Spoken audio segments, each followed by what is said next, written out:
unos vecinos dan una brutal paliza a un ladrón en la localidad valenciana de Liria. Y tenemos a nuestro gran Jorge Vázquez.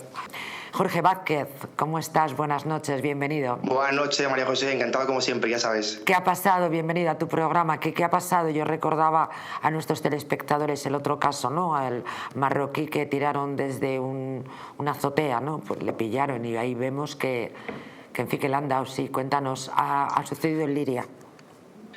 Sí, la verdad es que tenemos unas imágenes ciertamente escalofriantes. La verdad es que impresiona mucho la paliza que le dan a este hombre que supuestamente había entrado a robar a casa de uno de ellos. Le dan patada, le dan puñetazos, incluso se ve cómo le aprietan fuertemente la cabeza contra el bordillo con el pie. En definitiva, es tremendo. Además, hay un diálogo con él que parece que todo indica que es una especie de robo conducido. Sabía exactamente lo que tenía que robar y dónde tenía que robarlo, e incluso algunos medios de comunicación se refieren a un vuelco, ¿no? A un robo de drogas entre bandas. Yo quiero empezar mi intervención, María José, con una pequeña anécdota que me ha pasado esta mañana en relación con esta noticia. Por favor. En el juzgado, bueno, en el juzgado no, en la cafetería cercana había quedado alguna persona y mientras me detenía pues estaba viendo precisamente este vídeo varias veces porque francamente no quería perder detalle.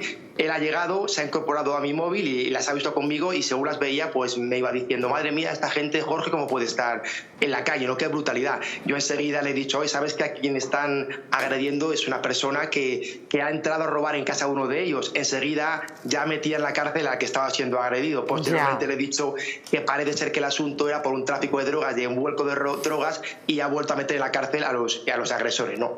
Lo que te quiero decir con esto es que la noticia depende de quién la lea, de quién la mire, pues opina un sentido o opina con otro sentido. Afortunadamente el derecho penal es un derecho de hechos, no de personas, no de autor, y tiene que estar ajeno a todas estas vicisitudes. Yo quiero hacer unos pequeños comentarios jurídicos que me parecen muy interesantes respecto a esta noticia. Primero, respecto a la percibilidad de delito, porque se habla que ninguna de las dos partes ha formulado denuncia. Parece ser que tienen ambas partes algo que esconder y se ha oído que esto no va a llegar al juzgado. Yo me temo que sí que va a llegar al juzgado, puede y debe llegar, por cuanto primero el robo con violencia, ¿no? El robo en casa habitada es un delito público y como tal prima el interés general y es perfectamente perseguible de oficio. Pero es que el delito de lesiones, que también en algunos casos requiere, según el Código Penal, denuncia de parte, el Tribunal Supremo tiene establecido que en caso de extrema gravedad en la violencia, cuando por ejemplo deje secuelas, etcétera, prima el orden público y también pueden ser perseguidos de oficio. Por tanto, lo normal es que ambos asuntos acaben judicializados. Respecto a las consecuencias jurídicas de estos delitos, primero yo hablaría de un predelito que para mí sería la detención ilegal. ¿Por qué?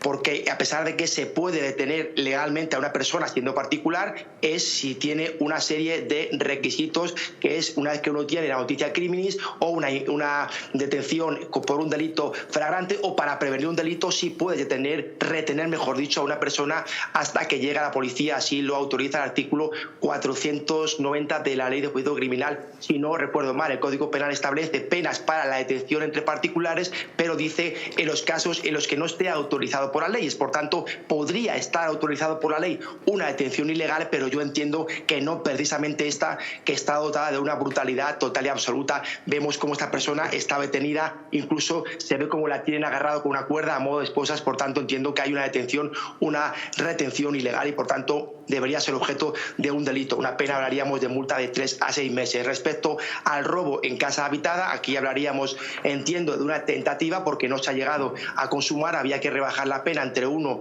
y 2 grados, por tanto la horquilla punitiva de 3,5 a 5 se quedaría en una pena por debajo del umbral de 2 años, y si hay antecedentes, que creo que no los hay, esta persona se libraría de la cárcel. Ahora bien, el tema de las lesiones es mucho más delicado. Podemos hacer otro programa, otro debate sobre la confrontación del derecho de propiedad y el derecho a la integridad física. Lo hemos hablado muchas veces, que prima si una persona puede atacar a otra cuando se violenta su propiedad o su domicilio. En este caso, creo que además el debate es totalmente estéril porque no cabe hablar en ningún caso de legítima defensa, ni siquiera putativa, por cuanto la proporcionalidad brilla por su ausencia. Estamos hablando de una agresión total, absolutamente brutal, con patadas, con puñetazos, delitos. En definitiva, no se podría jamás alegar esto en un juzgado y hablaríamos como mínimo de un tipo cualificado del 148.2 porque se darían las agravantes de ensañamiento y alevosía. El Tribunal Supremo tiene perfectamente determinado que en casos de agresiones múltiples el ensañamiento y la alevosía están siempre sobre la mesa y se pueden acreditar. Hablaríamos, por tanto,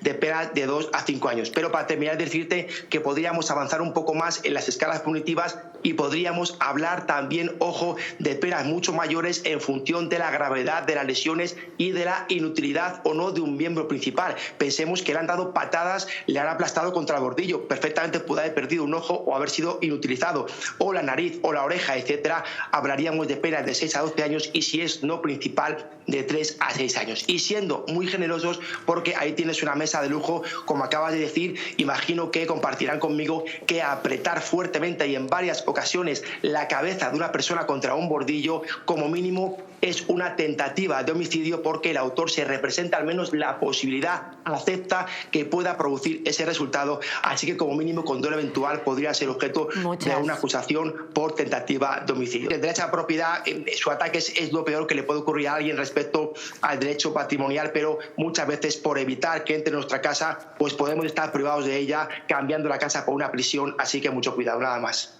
Magnífica recomendación. En cualquier caso, hemos alertado a nuestros telespectadores que, claro, cuando un gobierno no protege, no da seguridad a sus ciudadanos, los ciudadanos a veces se tienen que tomar la justicia por su mano.